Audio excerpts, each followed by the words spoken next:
প্রিয় দর্শক, আসসালামু আলাইকুম। Bangla BTV news Facebook page থেকে মোহাম্মদ হাফিজুল ইসলাম বকুল।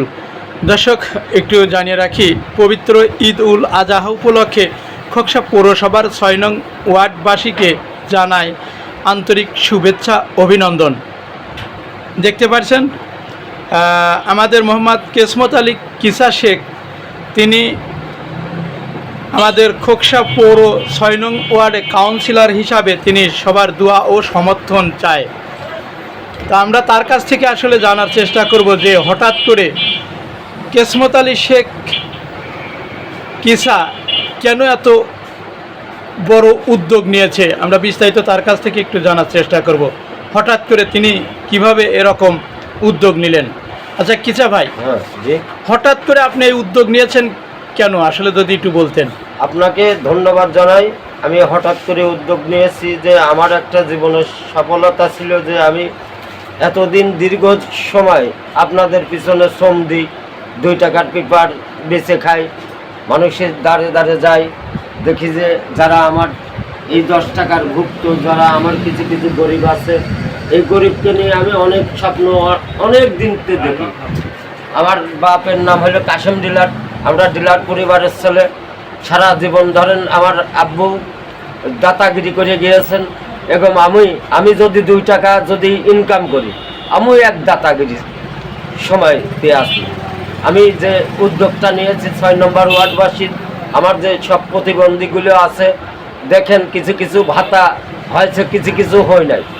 এই সমস্তগুলো আমি দেখার পরে যে আমি ডিসিশন নিয়েছি যে আমি একবার যদি খোদা তাআলা আমাকে ওই চেয়ারে বসাই, তে আমি এই প্রতিবন্ধী অসহায় মানুষ, যেমন আমি 10 টাকা চেয়ে খাই, ভাই আমার পেটে খিদে লাগেছে, এই 10 টাকা যাতে আমার না চাওয়া লাগে, আমি সেই জন্যেই 6 নম্বর ওয়ার্ডবাসীর কাছে দোয়া সমর্থকারী এবং আমি কমিশনার ক্যান্ডিডেট হয়েছি, কাউন্সিলর ক্যান্ডিডেট হয়েছি।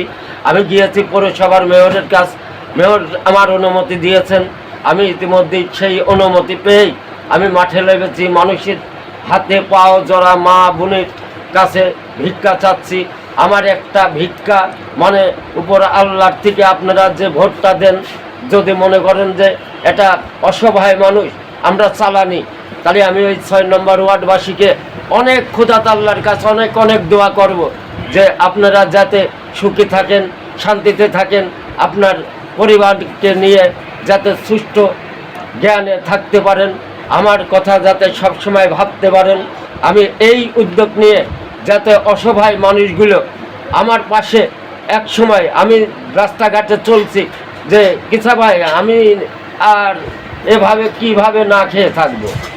আমার তখন এটা যদি সরকার আমাকে, আমার মা জননেত্রী শেখ হাসিনা ধরেন আমার একটা ভাতা করে দিয়েছিলেন, প্রতিবন্ধীর ভাতা, সেই ভাতা নিয়ে আমি চলি। আমি কিছু কিছু সরকারের থেকে মাল আসে, সেই মালের থেকে আমি আজ বঞ্চিত কেন? এই বঞ্চিতগুলো যাতে না হয়, আমি যদি কমিশনার হই, খোদার কসম, আল্লাহর কসম, আমার এই গরিব সমাজ আমি আগে দেখব। এই আমার বলে বক্তব্য শেষ করছি। জয় বাংলা, জয় বঙ্গবন্ধু, জয় হোক শেখ হাসিনা। তো বেশ কিছুদিন দেখেছি যে আপনি এভাবে প্রচারণা চালিয়ে যাচ্ছেন এবং সোশ্যাল মিডিয়াতেও কিন্তু আমরা দেখেছি যে আপনি অনেক সাক্ষাৎকার দিয়েছেন। তো এই যে দীর্ঘদিন যে আলোচনা হচ্ছে, এতে আপনি মাঠে যে 6 নং ওয়ার্ডের যে সাধারণ ভোটাররা আছে, আপনাকে কতটা প্রতিশ্রুতি দিয়েছে বলে? যেটা প্রতিশ্রুতি দিয়েছেন যে আমি সবার কাছ অনুমতি নিয়েছি, যাদের কাছ যে ভাই আমি একটা গরিব মানুষ, আমি কিছু করতে পারি না, ভ্যান চালাতে পারি না, সাইকেলও চালাতে পারি না, যে দেখেন আমাকে একটা, আপনারা যদি আমার পেটের ভাত দেন, আমিও আপনাদের দেওয়ার জন্য চেষ্টা করব। এই জন্যই আমি এই 6 নম্বর ওয়ার্ডে আমি সবাই গরিবকে, আমার যারা নিম্ন শ্রেণী মানুষ, আমি তাদের একটা করে ভোট আপনাদের কাছে ভিক্ষে চাচ্ছি। বহুত মানুষের ভোট দিয়েছেন, অনেক ভালো ভালো লোকের ভোট দিয়েছেন, এই কিসা পাগলের একটা ভোট, আপনার আমানত ভোট যদি ইচ্ছাকৃত থাকে, আমার এই কিসার দিয়ে আমাকে পরিবারকে একটু শান্তি দেন।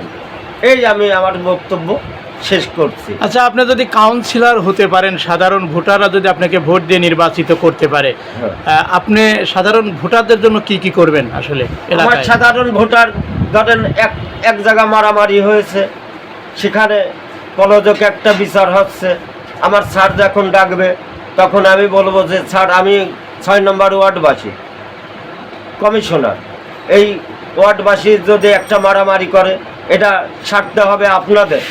আমরা কমিশনার তামান্দির মানুষের পাশে থাকব, আমরা তো সবসময় ওই বিচারে থাকতে পারবো না।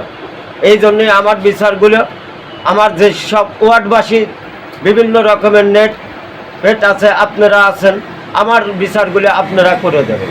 তো এলাকায় আপনি কি কি উন্নয়নমূলক কাজ আমি করবেন? এলাকায় করব আপনার ম্যারিস রোড, দেখেছেন যে একটা রোড হয়েছে ম্যারিস রোড, ম্যারিস না প্যারিস? Paris road. আচ্ছা। এই প্যারিস রোডটা দেখেন অসহায় মানুষ ওই মালিক গ্রামের থেকে যেভাবে ভ্যানটা নিয়ে আসে, আজকে এই কয়েকদিন আগে এই ব্রিজটা করেছেন এই প্যারিস রোডের। আজকে যদি এই প্যারিস রোডের ব্রিজ যদি ভেঙে যায় তাহলে জনগণ কিভাবে চলবে? এই জন্য আমি উদ্যোগ নিয়েছি যাতে মালিক গ্রামবাসী ভ্যানওয়ালারা যাতে শান্তিভাবে চলতে পারে, শান্তিভাবে বউ ছেলে পেলে মা বোন আত্মীয় স্বজন তারা যদি চলতে পারে, আমি উপর আল্লাহর কাছে দোয়া করব আরও যাতে তারা ভালো চলে। নির্বাচনের জন্য যে দোয়া ও সমর্থন চাচ্ছে, এই বিষয়টা আপনি আসলে করণীয় কি আছে আপনি কি জানেন? গরিব মানুষ ধরেন আমার মানুষের বলে মানুষ মনে করে না। আর আচ্ছা। সরকার তো দেয় ঠিকই টোনে, আর পথে এসে বানাই আমরা মনে, আর জনগণের দিয়ে যে করতেছে ক্লিক তারই ভাই বাঁচতে বা অন্য জ্ঞান ক্লিক, আমরা তো কিছুই না সাধারণ পাবলিক। সেই জন্যই এতিম বাড়ি খাড়া করে দিয়েছে। আপনারা দোয়া করবেন এবং ভোট দেবেন।